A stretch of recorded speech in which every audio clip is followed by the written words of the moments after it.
Okay, now I'll read ad hoc box on time, which I think it's about time, but if you replace the word time with the word Sinaloa in some parts of it, it will make more sense. It's from when they split or whatever it happened in 2009 in New York City. But it's kind of, when you read between the lines, it's quite sinister how they want to play with the real people and time. Anyway, ad hoc vox on time. Panelists: Sean Carroll, David Z. Albert, Stephanie Clare, Dan Falk. Ad hoc vox is a series of events without a fixed location that addresses a wide range of issues in the arts, organised by Colin Asper and Jennifer Dudley. Beginning with their first panel in 2007, Ad hoc vox has been hosted by museums, galleries and non-profits in New York and Los Angeles. Ad hoc vox responds to the work currently installed in each space or some aspect of the space itself, with events that range from panel discussions to performance series. Ad hoc vox dialogues centre around a topical or structural consideration of their work, privileging an expanded idea of what constitutes a conversation about art. This is grounded in the conviction that art is inherently interdisciplinary practice that benefits and is benefited by dialogue with other fields. And consequently, Ad hoc vox places no restrictions on the range of subjects they address. Ad hoc vox 12th event on time brought together aspects of the sciences and humanities that explore scientific and cultural understandings of time. The event took place at the Gallery Zucker in New York City on April 15, 2010. The following is a brief excerpt from that conversation. Jennifer Dudley: You're all aspects in your fields, and many of you have transdisciplinary research interests. Why can no single understanding of time satisfy all disciplines? Sean Carroll: It's complicated. I don't think it is necessarily the case that a single understanding of time can't satisfy all disciplines, but it would be so incredibly cumbersome that it would be not very useful. Even just within what I do for a living, theoretical physics, to think of time using a certain set of words and concepts when we're being absolutely clean about the fundamental laws of physics at a microscopic level. And as David said, when we get messy things in a macroscopic level, we start using different words and different concepts because it is just more useful, more applicable to that situation.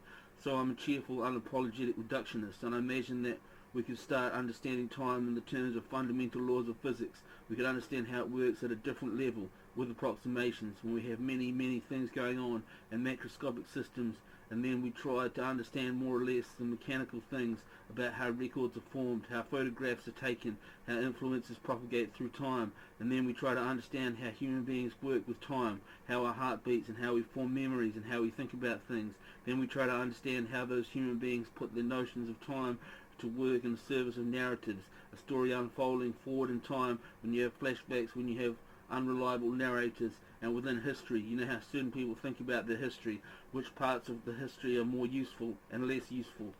I think that it is all one untorn tapestry. It's useful for us to think about that tapestry piece by piece, because we are finite beings and we gain insight by looking at things one piece at a time. But I don't think there is any fundamental disconnect or incompatibility or even incommensurability between how physicists, an author or a historian would think of time. J. Dudley: Do we have any variations on this? David Z. Albert: I share Sean's reduction and sympathy, and this isn't anything he's going to disagree with. S. Carroll: He's predicting the future.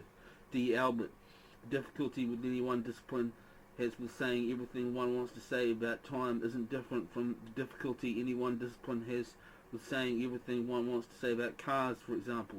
There is an approach to cars that has to do with their mechanical structures, with their physical properties, with mechanical explanations of how they manage to go at speeds they do and maneuver in ways that they do, and so on and so forth. And there's no doubt a fairly distinct, very rich, very complicated cultural narrative to relate about cars and the role they play in our lives and the role they play in the structures of power and the role they play in how we think about ourselves and how we relate to other people and how we relate to space and so on and so forth. I guess there's an interesting distinction to make here between the category of ontology and the category of explanation. Ontology is a matter of what it is out there in the world, and there had better be, on some principle level, a seamless, unified account of that, because the world is, after all, one thing.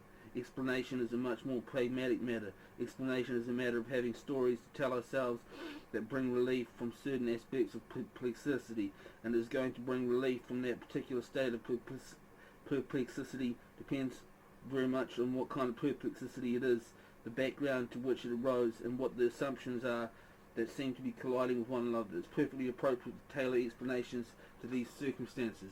There are facts at the end of the day about what's out there. It seems much less clear to me that there are facts about what explains X. What explains X is a function of where you're coming from and what it started with, and what it is that needs to be brought to your attention in order to make X appear less anomalous than what it was when you asked the question. It's definitely clear. I wonder if our conversation here could have something of a different approach from science to the humanities. Bruno Latour's The Politics of Nature and Eero Viverio's De Castro's Cosmological Dexis and Armerian Perspectivism talk about multinaturalisms, which is a term that I've just recently encountered. It's an interesting idea, so let me try to explain it. I think many of us share the idea that we have different perspectives from which we experience the world, but there is one world behind there. We can't necessarily get to that world. We can't get to, let's say, the nominal, where we have the world of experience. We have multiple cultures, so there's multiculturalism, multicultures, and one nature that holds it together, one materiality. There is some ethnographers who are asking whether we can flip that understanding, and historians of science too. So instead of understanding that there are multiple points of view, we share spirituality and then multiple natures, so multinaturalisms.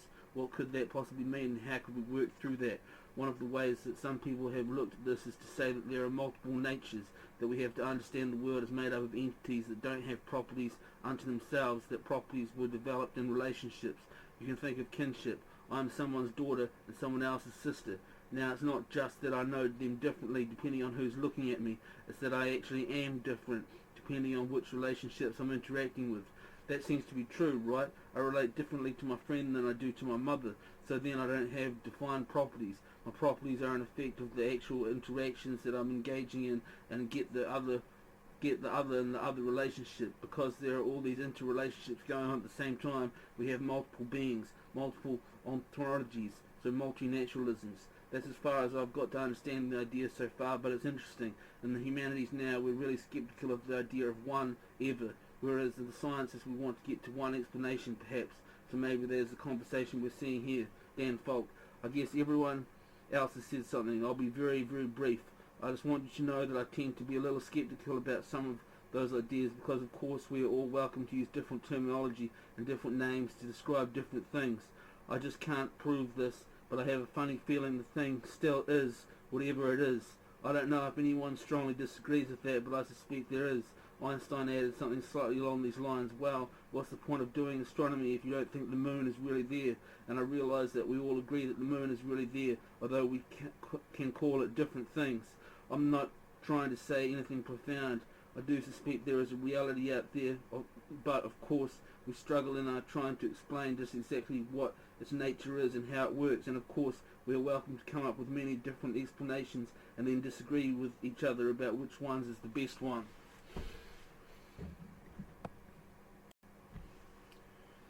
Okay, now